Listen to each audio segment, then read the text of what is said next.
Okay, so this talk will be about targeting social policies at scale, but also the topic of algorithmic fairness, which is also an academic topic of high relevance today. We're doing work here in the lab, and I think it's a good example of the type of research that we carry on here in connection science, because we have two elements. We have an element that is academic research that tries to push the frontier of knowledge in a horizontal way that applies to many contexts. But then we also want to go one step further and bring that research into impact, into high impact contexts. So let me begin with the impact work that I think will motivate as well the algorithmic fairness work. And this impact work is about targeting social policies at scale. So let's get started with that. And this image here is an image of it's a tiny part of my hometown, Mexico City. So it's the second picture you see of Mexico City today. And this is of the outside of Mexico City, the outskirts of Mexico City. And believe me, this is just a tiny part of it. So I want you to imagine for a moment that you were a local policymaker, a policymaker that needs to target some social policy. What type of social policy? For example, a targeted electricity tariff, or a targeted cash transfer program, or a targeted subsidy for health. Now, this means that you have to go and choose exactly which household receives the benefit and which household doesn't. Now, that's a paramount challenge, and it's also a challenge of the utmost importance and relevance in the developing world, especially because you don't have the information resources. You cannot just query a tax record database and see who's the poorest in your population, because everyone, especially the poor, work in the informal sector. So you need another way, another source of information and statistics to decide who needs the programs the most. Now, that's the challenge that since 2 years ago we're tackling here with developing technology to tackle, and we believe there's huge positive impact to have towards fair and efficient targeting for social prosperity. Now, let's get a little bit more concrete about this. So what do we mean by targeted social policies? So there's universal social policies and there's targeted social policies. Targeted social policies are those that focus on a subset of the population, right? So not everyone is eligible, but only a subset of the population, typically those in condition of poverty. What types of these? So some of the largest targeted social programs are cash transfer programs in the developing world, but not only. So there's targeted subsidies, there's tax breaks, there's scholarships, programs in health, food security, etc. So this is really everywhere in society. Just to give you an idea of how big this opportunity and challenge is, so this map here marks in green every country that has a national-wide cash transfer program, okay? As you can see, everywhere in the developing world, they are present. So Latin America, Africa, Southeast Asia, Eastern Europe. Latin America is just covered by them. And to give you an idea of the size of these programs, of these cash transfer programs, which again are just one example of targeted policies, targeted social policies, just to give you an example of the size of these things. If you take together Mexico and Brazil, their national cash transfer programs, they cover more than 80 million households. They distribute more $8.5 billion every year. That's roughly 20% of the population and 0.3% of the GDP. So these things are enormous and relevant. So if we can generate technology that has an impact on better targeting this type of social policies, then we can not only affect one country, another, a region, but actually we can expand it throughout the world, and that's the vision that we have. So, but what are the problems? Okay, so what's the problem we're trying to solve? And the problem is that, for example, in Latin America, the statistics are that there's a lot of error in targeting. When you choose who you give a program and who you not give a program, there's errors. And errors here mean exclusion errors, when you don't give the program to someone that does need it, that does qualify, that does have that condition of poverty. That's roughly 30% in the region, but also inclusion errors. So when you give the program to someone that shouldn't receive it because he or she doesn't need it so much as someone else in the country. There's also a problem of unequal access. So this is the type of issues that we're trying to solve. We're trying to build targeting systems that are accurate, that are efficient, that are equitable, and that are transparent. Now, how are we doing that? As you can imagine, with cutting-edge algorithms, nothing new for today's talk with predictive artificial intelligence, but also incorporating algorithms for algorithmic fairness, and we'll delve on that on the second part of the talk today. With better data, so including both traditional data that is used like household surveys. This is typically how all the social policies are targeted through household surveys, but also incorporating new sources of data, massive data, like satellite and street view images so far. And of course, we would like to start including data like the one that Esteban was mentioning, but that's more challenging in terms of their it being present everywhere and covering all sociodemographics and so on in the developing world, but hopefully we'll get there in the near future. And finally, we package all that with something that we found is critical. Once you go into the ground, it's not enough to have a good algorithm. You have to have a good platform that supports decision making, and a platform that is designed for non-technical experts, for actually helping and influence decisions. So me, in my work, I always try to think that you only have impact when you change that decision, right? So you can, almost every time I hear a talk, I think, okay, so this algorithm, what decision can it improve, right? And that's when impact comes in, when you change a decision. So you really need to have some sort of decision support platform through which you impact.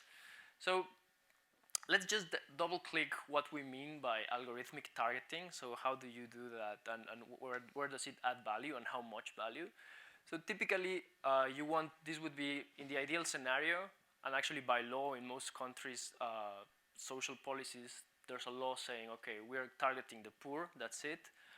So you have the income distribution, which this is a real income distribution from Mexico, by the way. It's truncated.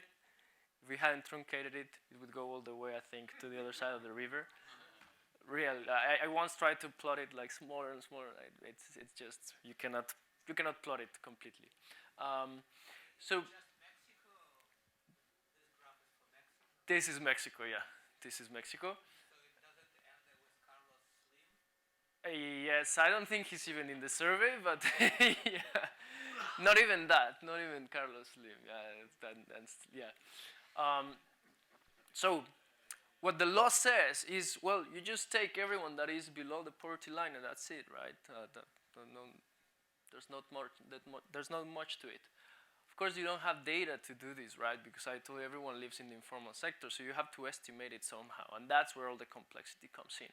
So what is already being done at scale since 2 decades ago, so we're not making this up, this is something like every day millions of people receive or not benefits based on this methodology, is that you estimate income. So you have an estimated income and the real income that you cannot observe. The real income is expensive to collect. You really have to do an in-depth study and do all sorts of verifications that are expensive. But then you have the estimated income that you can estimate from cheaper, highly visible variables, such as demographics, assets that are visible. You go to the household, you make an interview and so on, and based on that, they make an estimated income score. Now, you can imagine that in terms of estimated income, there's a decision threshold, whether you get the program or you don't, and then there's a poverty line, the real poverty line. So you can think of,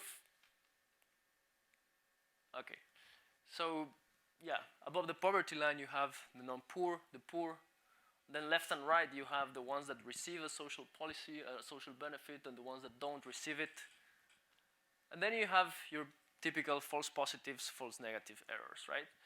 What people care about in this context is exclusion error, meaning the percentage of people that should receive the program that don't. And then you have the inclusion error, which is the percent, or filtrations they call it. So the people that receive the program that shouldn't. And this, of course, for people in the fiscal side of the government, they are very, the war is on them. So design choices for targeting systems. So what's the design? If you were this local policymaker, what do you have to decide over, right? And so the first thing is, where do you put that threshold, right? Where do you put the cutoff? And the interesting part is that gives you a curve, a trade-off curve between exclusion error and inclusion error. This curve looks like this. So here on the x-axis we have inclusion error, on the y-axis we have exclusion error. I'd like to ask you, so these are different policies by applying each dot corresponds to a different level of the threshold. So this point here, which is no exclusion error, so you're not excluding anyone, but you're having a lot of inclusion error, what does it correspond to? What do you think it corresponds to? It corresponds to a universal program, right? So you just give the program to everyone. So what do you think the point over there in the upper left corner corresponds to? That's the no program, right? You're just not giving anything to anyone, right? And then all this curve gives you the spectrum of possibilities that you have for all the targeting schemes in terms of how big your program is, how lax the eligibility criteria is. And so this is a first dimension of choice that you have to make, right? Where do you want to stand in this spectrum? Now I want to tell you about the results that we're getting with our cutting-edge algorithms and so on. So I mentioned we're achieving this through this. So in terms of algorithms and predictive, so how do we compare to what would be if we weren't there? So we're actively working with 2 countries now. And if we compare, for instance, in Colombia, the method, they are about to update their algorithms for assigning social benefits at the national level. So this is actually very big and meaningful. If we weren't working with them, this is not even the current system in place, but the new version, that the updated version that they would implement. And this line corresponds to the possibilities that we are enabling with some of our best algorithms, some of our best methodologies. As you can see, of course, closer you are to 0, 0 is better. But how meaningful this difference is? Well, for example, you can reduce, this means that if they are standing in this red point and they can move to this red point, they can decrease 21% the inclusion error and 21% the exclusion error with a constant budget. So this means you keep your budget constant, you reduce these errors in this much. What does that mean? That 920,000 Colombians in condition of poverty that today do not access social benefits will. That's the difference between these 2 points. And hopefully we're still in the process of kind of further examining the algorithms, because it's a huge deal. So we are doing all sorts of tests. But hopefully in 2 months from now, I can confirm that they will implement this on the first day of 2020. All social benefits in Colombia will be decided on based on this type of algorithm that we are providing to them. So those are the types of results that we're getting with cutting-edge algorithms. But let me just give you a brief note on better data, the types of things that we're doing, so including massive data like satellite and street view images. Again, Mexico City. We would like to be able to predict sociodemographics before you even send someone on the ground, right? Because some huge costs of these systems are sending people on the ground to make a household survey so that then you can decide whether or not they qualify for a program. So before even doing that, we think you can be much smarter than what they are currently in knowing where to send people on the ground. But for that, you need before you go there, a notion of what to expect. So we're using satellite images and street view images for doing that. We basically scan a city and we ask the question, can we predict sociodemographics of that block, of that city block, based on how it looks from the sky or from the street? The answer is, it's very surprising. I think it's one of the marvels of the current technology stage that we have in the world. And the answer is yes, we can predict things like average schooling years, or the number of people, how crowded houses are in a neighborhood. We can predict it with pretty high accuracy. So these are correlation coefficients of 0.75 approximately, and we can do it with either satellite images or street view images. Now we have even better results. When you combine both, you can do better. So this is just a quick view on the type of things that we're doing. Yet we haven't introduced these innovations on the ground. We haven't had a government that says, yes, I want to use it, but that's on the pipeline. And finally, an interactive decision support platform. I think we do have time for it. Is it? Okay, maybe let's skip it because it's going to be a problem with the browser.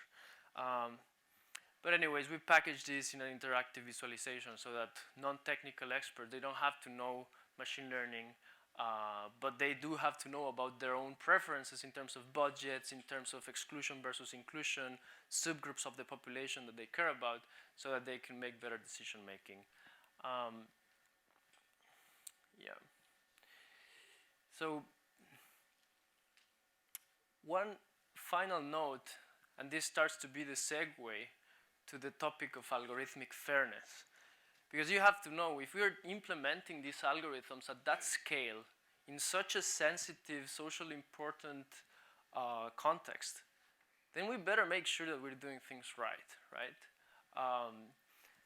So you may think, okay, well, so what happens with subpopulations? I mean, algorithms make mistakes, right? And by now, I'm sure you've heard about something about algorithmic fairness in the criminal justice system in the US, for example. So shouldn't we expect to have something like that here, where maybe a subpopulation is always neglected by the algorithm, a minority, just because it was a good choice for the algorithm, for the global optimization? So indeed, we see that, for example, if you divide, this is real data with Ecuador, with the country of Ecuador, if you just apply an algorithm without any constraint to subpopulation performance, and for instance, you divide performance in terms of rural and urban and see if it performs equally across urban and rural, this is a case where there was a lot of difference, right? That's why I use it as an example. You see that there's a lot more exclusion error for urban poverty than for rural poverty. That's because the algorithm is better at predicting poverty in rural settings than in urban settings. Now, what can you do about it? There's simple solutions, like using 2 thresholds instead of 1, and then balancing those errors out. So you can do that, and we build on this example in the subsequent talk. So we're doing these type of things, and we're enabling governments to also define their subpopulations, to understand if there are biases in the algorithm, and to make the choices or not to compensate, to balance the errors across subpopulations. Now I'll close this part with mentioning what we're doing and our vision and the impact that we want to get. So we're on track to impact. We're actively working with 2 governments that are serious about implementing them starting the first day of 2020. That's Colombia and Costa Rica. The vision is to spread it to Latin America and then from there elsewhere in the world. So we're on track to, by 2020, be touching at least 20 million lives in terms of our algorithms deciding and better deciding over 20 million people at least, and 1 billion in better spending. So these are the type of impact numbers that we are on track to getting, and hopefully we'll be able to give you good news about them as we move on. How we're doing that, we're spinning off an organization for social impact that does this. We're calling it Prosperia Labs. So if you know, if you're interested in this topic, if you are interested in investing in this type of work, please talk to us.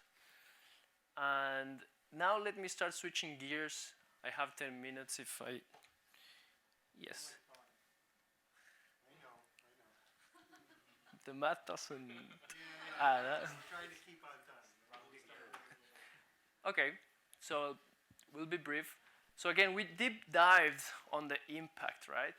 On applying this for impact. Now let's put our academic hats on, because as we go into these topics, it's like, hey, the way that we're balancing out things for algorithmic fairness, is it the best way that we can do? Are there better ideas? And if so, they can be applicable in many contexts. So we have this big line of research in the lab on algorithmic fairness. This is co-led by myself and Michiel Bakker, who's here in the audience. And we're calling this work active fairness. And I'll give you the gist, at least the gist of the idea on how to achieve algorithmic fairness, because we think it's really a new paradigm and a useful one. Quick intro to algorithmic fairness. I'm sure you've heard about machine bias and the Compass algorithm in the US justice system, where basically an algorithm was helping judges decide jail or bail, giving them a risk score of a defendant. And there was a scandal because it was shown that it had more false positives on black people than on white people, and that was not acceptable, right? It had almost twice as much false positives in black people than in white people. False positives means that the algorithm was saying it's risky, where the person wasn't, right? It's broader than that, of course. Here in the lab, we have our colleague Joy, who has done great work on showing how algorithms perform worse on people of black skin in, for instance, algorithms of Amazon in classifying gender and other classification tasks.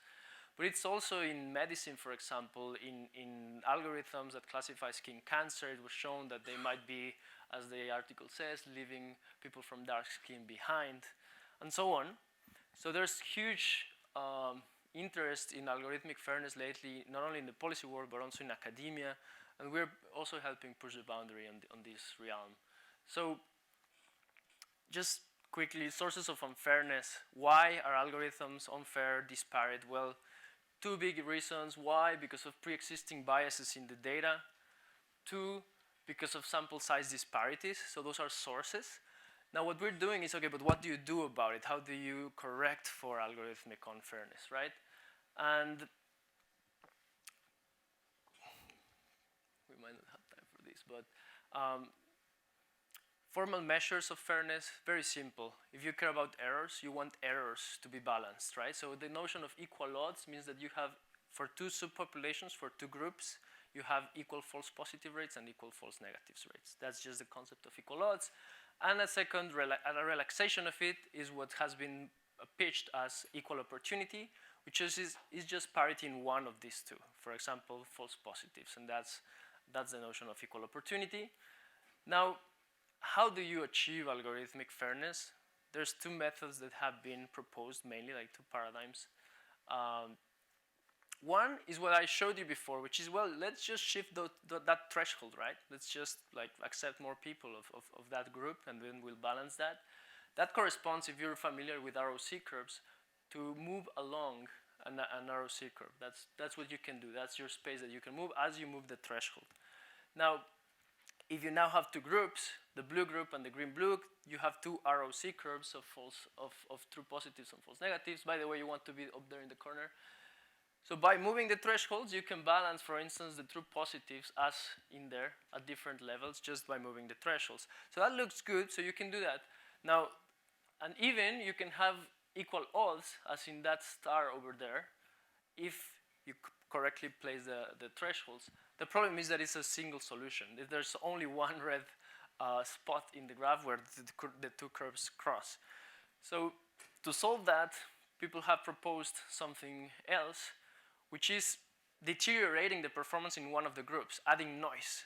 Literally, propositions in the literature are, well, you know what? If we perform better on blue people than on green people, let's just deteriorate a bit the classifier for the blue people, you know, and we can do that. We can just flip a coin for some of them, and then we'll deteriorate it. So it's kind of a technical solution that gets you where you are, and in fact, it gives you all this region that you can achieve for equal odds. So it's kind of makes sense under the technical definition of what you want to accomplish. But then when you step back, it's like, wait a minute, but this has issues, right? Like, we cannot just randomize some people in the blue group. That's information inefficient. That's even Pareto suboptimality, because you're just making it worse for someone, not better for anyone else. And there's intra-group unfairness in the sense that some people in the blue group are just going to be randomized, and why them, right? So there are several issues, and that's where we come in. We propose a different paradigm that we believe is much more sensible in the real world. And the paradigm goes like this. And if you take one thing about this second part of the talk, is this slide, which is really the paradigm of active fairness. And that is, imagine you're a patient. Imagine you're a patient and you want to be diagnosed. You go to the hospital. So you're patient Jan. You go to the hospital, you have some illness, or you think you have some illness, you walk in. What happens in the hospital is they start getting information from you. And they start with the cheap information, right? So features A, maybe just your vital signs, right? Based on that, they may say, okay, you know, we need a test, so features B. Or another type of information, you go see a specialist, or we can already send you home, we think you're fine, you know, we don't need further investigation. And the process can be adaptive. After features B, we can make a decision or collect more features, and then make a decision or collect another type of features, and then make a decision, right? So it's an adaptive process that is adapted to each case. It's an adaptive process also that tries to balance the cost of information collection, as information costs money, with the quality of decision making for the patient, right? And that's key. So if in this context we think, what is a fair hospital system, for example? Then a fair hospital system, I would say a fair hospital system is one that allocates resources in a way that it guarantees for every single individual similar quality diagnosis, right? A fair hospital system is not one that always collects the same amount of features and spends the same amount of money for everyone. No, it's one that assures that everyone will have a similar quality diagnosis and distributes information collection resources accordingly. So that's the paradigm that we want to empower with algorithms. So this is very common in the real world, in human decision making, but it's not very common in algorithmic decision making, in the research in machine learning. And we want to empower algorithms and algorithmic fairness based on this type of adaptive decision making. Now, it's not only in the health system, of course. In criminal justice, there's this type of adaptive investigation, in credit assessment, in poverty prediction, in disaster mapping and response, where first they send a satellite. If they think an area is likely to have a strong disaster, then they send a drone, and then they send the people on the ground. So there's, like, again, this hierarchy of information collection at different costs, airport security screening, fraud detection, etc. Right? So it's actually very, very intuitive for human beings that that's the correct process. It's adaptive, but it's surprisingly absent from machine learning research, and especially for especially machine learning research on achieving fairness. And that's where we're providing methods to apply this notion of fairness. So I should be finishing very quick because I see Sandy standing up. Well, I'll get to the results. Basically, we show that indeed, by being smart about how you collect information and allocating resources for information collection according to the individual or to the group, you can balance errors and be more efficient. So this plot here shows in real data, and by the way, this plot shows in our Mexican poverty data as well, so we connect with the first part, that you can balance the errors in a more efficient way, in a way that dominates. So this is one of our methods, that's the other of our methods, and the blue area is the randomization-based method. So you can be more efficient, achieve less error, achieve fairness, and avoid the issues of randomization, which are not acceptable for, I think, real-world stakeholders like governments or companies. And yeah, with that, I'll close and I'll open it to questions. Good.